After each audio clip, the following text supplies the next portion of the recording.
Ayun, magandang araw sa inyo mga ka-dreamer at isang mabilisang video itong aking ibabahagi sa inyo mga ka-dreamer about sa sikreto ng ating clutch housing. Ayan, yung ating clutch housing mga ka-dreamer ng ating motorsiklo. Ayan, makikita nyo at naalog. Ayan, malakas ang alog mga ka-dreamer. Ibig sabihin yung damper ang sira mga ka-dreamer. Ayan, ang alog niya. Yan din ang cause ng mga tunog na napapakinggan nyo na parang na lagatok. Yan mga ka-dreamer, ang sekreto ng ating clutch housing. Yan. Pwede mo naman palitan yan, palitan ng rivets, i-rivets yan. Pero hindi rin matagal mga ka-dreamer. Yan, kita nyo yung sideway na alog, yan. Yan yung alog mga ka-dreamer, yan malakas na. Kaya yan yung ating lumang clutch housing. Yan, kita nyo rin yung tama sa mga ngipin. Yan, marami sa gilid mga ka-dreamer. At yan ay pwede naman gawa ng paraan pag low budget. Pwede mong yang kikilin. Ang problema lang, pag kinikil mo yan, malaki yung clearance mga ka-dreamer. Magkabila ang kikikilin mo yan para mawala yung tama.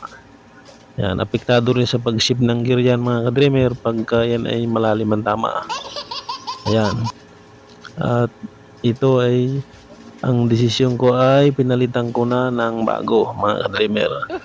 Ayan, so ang tunog din ito ay nahalinghing pagka ganito.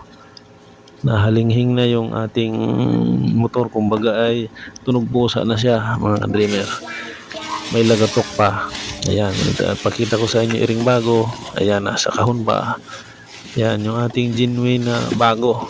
Pakita nyo yung mga differences mga ka-dreamer. Ayan, Honda. Ayan, yung ating outer comb clutch housing. Ayan, buksan natin. Pakita ko sa inyo yung pagkakaiba. Ayan, yung ating bago. Yan, yung ating bago. Pansinin ninyo, yan. Walang kalog-alog yan mga ka-dreamer galing kasa. O, yan. Wala rin tama yung gear na yan. Yan. Ayan, walang alog mga ka-dreamer.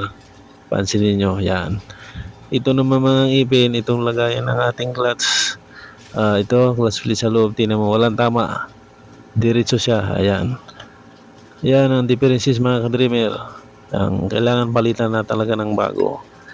Pwede rin naman kung low budget, nagtitipid, i-rivets ng bago, palitan ng rubber, damper. Ayan. Pero mas maganda ay palitan na ng bago para magtagal ulit. So yun lang mga ka-dreamer at maraming salamat sa inyong panonood sa ating maikling video lamang. Salamat.